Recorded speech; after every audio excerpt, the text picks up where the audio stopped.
kafartum, tapi apa akibatnya kalau kau mengingkari nikmat Allah, kau kufur atas nikmat Allah? Apa yang akan Allah lakukan kepada kita? Kau ingkari,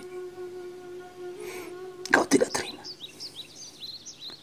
Bentuknya apa? Bukan hanya sekedar kau tidak mengucapkan alhamdulillah, enggak, tapi dalam bentuk amal.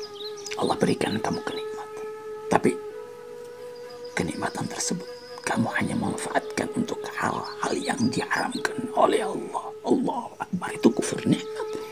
Allah berikan nikmat itu untukmu, untuk kebaikanmu, untuk kebaikan orang-orang yang ada di sekitarmu, untuk kebaikan spiritualmu, supaya kau bisa semakin dekat kepada aku. Itu wasilah, itu jalan untuk dekat, untuk memperbaiki dirimu, untuk menyempurnakan dirimu. Tapi ternyata kenikmatan itu mobil kau pergunakan untuk melakukan hal-hal yang tidak-tidak. Kau pergi ke bank, kau pergi korupsi, kau pergi apa segala macam. Berarti apa? Kau tidak syukur nikmat.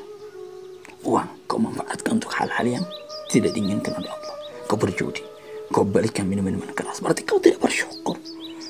Walaupun kau berterima kasih, alhamdulillah saya sudah habis minuman keras, itu bukan syukur namanya. Kau menghina Allah.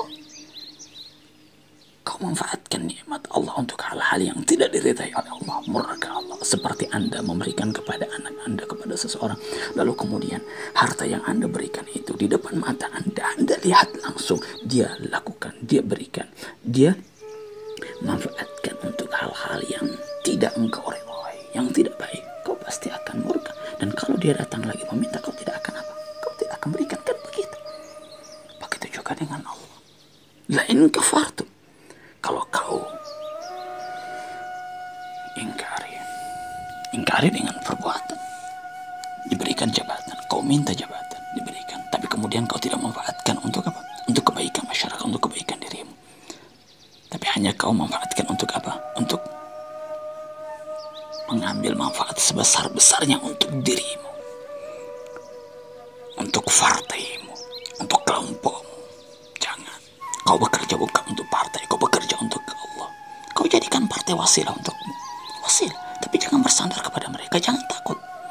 Kau bekerja untuk Allah, lakukan. Kalau kebijakan-kebijakan yang kau lakukan, yang kau telurkan, yang kau berikan, lalu kemudian tidak berpihak kepada rakyat, kau berdosa.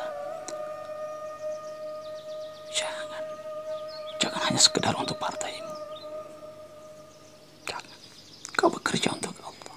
Hati-hati. Hati-hati. Nikmat Allah, lain kafartum, Allah bilang apa? Ketika kau tidak mampu bersyukur dengan itu. Inna adzabi lasyadid. Allahu Akbar. Sesungguhnya penegasan bagi Allah. Allah sampaikan lain ta'adzan. Allah sampaikan kepada kita. Allah ingatkan penegasan. Ingat. Aku sudah sampaikan loh. Aku sudah ingatkan. Jadi kalau kemudian kau menderita, kemudian kalau kau diazab, jangan salahkan. Jangan kamu menuntut macam-macam. Inna adzabi lasyadid. Azabku itu sangat pedih, sangat sakit. Azab di mana? Ingat, Allah tidak sebutkan di mana. Inna adzabi, sesungguhnya azabku, sesungguhnya balasanku. Di mana? Bisa di dunia, bisa di akhirat. Doa di akhirat udah pasti, di dunia bisa saja Allah akan berikan. Kalau kau tidak dapatkan di dunia, udah pasti kau akan dapatkan di mana? Di alam kubur. Demikian juga di alam akhirat nanti. Azab di dunia seperti apa? Bisa saja Allah tarik itu harta, Allah tarik itu kenikmatan, Allah ambil tuh jabatan, diambil sama Allah. Tiba-tiba baru kau menjabat, langsung kau ditangkap. Kan begitu, bisa saja. Bisa. Tiba-tiba harta, karena kau tidak bersyukur. Orang lain tidak mampu merasakan kenikmatan tersebut. Allah ambil. Tiba-tiba terbakar, tiba-tiba hilang, apa saja. Itu azab. Atau tiba-tiba kau stres, susah mengatur nih hartamu. Bisa saja. Itu kan azab. Karena kau tidak bersyukur. Bukannya kau semakin dekat dengan Allah, tapi semakin terikat dengan hartamu. Kau tidak mampu mengenal orang yang memberi nikmat kepadamu. Kau tidak mampu mengenal orang itu. Ini Allah yang berikan. Berarti kau Kau semakin apa? Harusnya semakin mengenal kepada orang itu. Ada aku di dalam kenikmatan itu. Ada aku di sana, kata Allah. Tapi kenapa kau tidak mengenal aku? Kenapa kau tidak semakin dekat denganku, kata Allah? Kenapa engkau tidak semakin memuji aku? Kan begitu.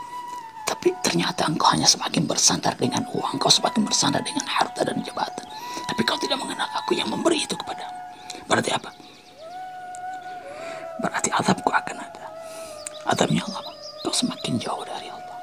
Kau semakin jauh dari kebahagiaanmu. Kau semakin jauh dari keluargamu. Semakin jauh. Waktumu nggak ada waktu. Nggak ada waktu lagi untuk beristirahat. Nggak ada. Capek dirimu. Capek. Sedangkan hidup ini untuk apa? Allah. Kalau di dunia ini saja kamu pada akhirnya jadi budak dengan pekerjaanmu, jadi budak dengan dunia. Allahu Akbar. Betapa sia-sianya hidup kita. Seperti orang, kan lucu sebenarnya, nggak masuk akal. Uang dia yang cipta. Dia yang ciptakan uang. Dia yang ciptakan komputer. Dia yang ciptakan mobile HP. Tapi kemudian dia diperbudak oleh itu semua. Dia diperbudak. Kan lucu, Anda diperbudak oleh uang. Anda yang ciptakan uang, tapi Anda yang perbudak. Sampai dengan Anda menyembah tuh. Anda nggak lagi menjadi diri Anda. Anda tidak lagi apa? Tidak lagi mampu menyadari siapa diri Anda. Tidak mampu mencapai kebahagiaan. Untuk apa? Kalau Anda punya sesuatu, tapi kemudian Anda nggak tenang. Untuk apa? Coba dipikirkan. Coba pikir. Fahami. Ini seperti kita ini kan sebenarnya sama aja. Hidup di alam jahiliyah. Sama. Jahiliyah kedua. Jahiliyah lebih rusak dari jahiliyah di zamannya Rasulullah. Kalau Rasulullah di zamannya Rasulullah jahiliyah, di mana orang-orang menyembah berhala, benar-benar mereka menyembah berhala. Mereka bikin, mereka cipta, kemudian mereka apa? Mereka sembah. Terkadang ya, Umar bin Khattab, khalifah kedua, pernah bercerita. Dia tertawa sendiri. Dia ceritakan, waktu kami masih jahiliyah dulu, sebelum kami beriman kepada Rasulullah, menerima Islam, betapa kami itu orang bodoh dulu, kata Umar. Kenapa? Terkadang kami membuat berhala tuh. Kami bikin itu berhala. Terkadang kami bikin dari apa? Dari bahan makanan. Kami sembah. Setelah kami sembah, kami makan. Tuhan kami makan. Tuhan kami rusakkan. Terkadang kami ganti. Tuhan diganti-ganti. Kan terkadang ketika Nabi, terkadang Sayyidina Umar ketika mendengar itu, mengenang itu semua, tertawa dia. Betapa kami itu benar-benar orang jahil. Begitu juga dengan kita sekarang ini. Kita ini benar-benar jahiliyah sekarang. Kita diperbudak oleh sesuatu hal yang kita bikin, oleh HP kita. Ini HP kita beli. Lalu kita diperbudak oleh ini. Waktu sholat kita lupakan. Kita semakin apa? Hanyut dengan HP. Lupa dengan segala kondisi yang ada di luar. Keluarga kita lupakan dengan HP. Coba. Kita diatur oleh apa? Sedikit-sedikit HP. Susah dengan hidup. Susah hidup kalau tanpa HP. Susah, berat. Uang juga begitu. Komputer begitu. Berarti dunia ini benar-benar dunia yang begitu rendah. Kita diciptakan oleh Allah mulia, yang harusnya kita ini mengatur dunia, malah kita diatur oleh dunia. Kita ini ruhnya dunia ini. Kita isinya oleh dunia ini. Kita isinya. Harusnya kita itu yang mengatur dunia. Tapi ternyata kita diatur dan diperbudak. Kita menyembah dunia ini. Tanda bahwa kita ini termasuk orang yang kafir nikmat. Tidak mampu bersyukur. Tidak mampu melihat kebaikan dalam setiap apa yang Allah berikan kepada kita. Kita semakin jauh dari kenikmatan Allah. Bukannya kita semakin dekat. Kita jadikan nikmat itu sebagai kendaraan kita untuk miraj, untuk datang kepada Allah. Kita jadikan. Kau diberikan mobil oleh Allah. Coba. Cara kamu bersyukur gimana? Gampang, sederhana. Bukan hanya sekedar bersyukur, alhamdulillah saya dapat mobil. Bukan. Tapi coba aplikasikan dalam bentuk apa? Dalam bentuk kehidupan sehari-hari. Ketika kau naik mobil sendiri, kamu sendiri. Kamu lihat tuh orang-orang di jalan yang lagi berjalan. Panas terik matahari ketika kau di dalam mobil, kau rasakan Masya Allah ada AC, sejuk tidak susah, kau bersyukur kepada Allah. Tapi kau melihat orang-orang di jalan yang kepanasan, rasa syukurmu apa? Bias. Tidak ada buktinya rasa syukurmu. Kenapa kau tidak ajak mereka untuk naik? Kosong. Bisa naik berapa orang? 7-8 orang bisa naik dalam mobilmu. Tapi kenapa engkau enak aja begitu berjalan? Kau melihat orang-orang yang susah. Harusnya kalau kau itu benar-benar bersyukur, fabi ni'mati rabbika fahadits, ceritakan kepada mereka, panggil, rasakan mereka dengan kenikmatanmu itu. Terima kasih ya Allah, saya ini bisa membantu. Masya Allah, kalau kau itu mampu membantu mereka, luar biasa. Mereka akan bersyukur kepadamu. Mereka bersyukur, berterima kasih. Ketika engkau membantu mereka dan mereka bersyukur, kau tahu siapa yang bersyukur?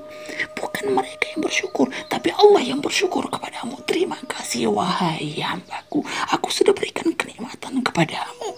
Dan kemudian engkau memberikan kebahagiaan, merasakan itu kepada hamba-hambaku. Aku yang bersyukur dari lisan mereka kepadamu. Allahu Akbar. Allah yang bersyukur kepadamu.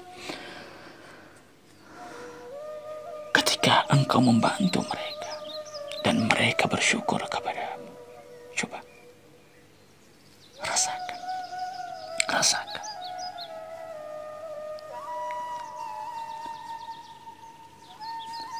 Bahwa rasa syukur yang diucapkan oleh mereka itu ucapan Allah kepadamu.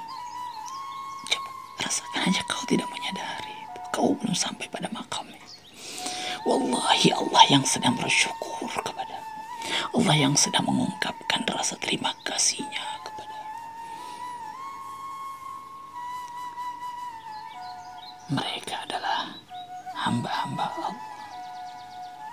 Kau diberikan kenikmatan. Orang lain tidak mendapatkan itu. Yang Allah inginkan bagaimana engkau mampu memberikan kenikmatan itu kepada orang lain, bisa berbagi dengan orang lain. Allahu Akbar. Coba, itulah bentuk syukur kita. Saya rasa demikian. Mudah-mudahan kita bisa menjadi hamba Allah yang ahli bersyukur, bisa mencapai derajat syukur ini, insya Allah. Demikian. Assalamualaikum.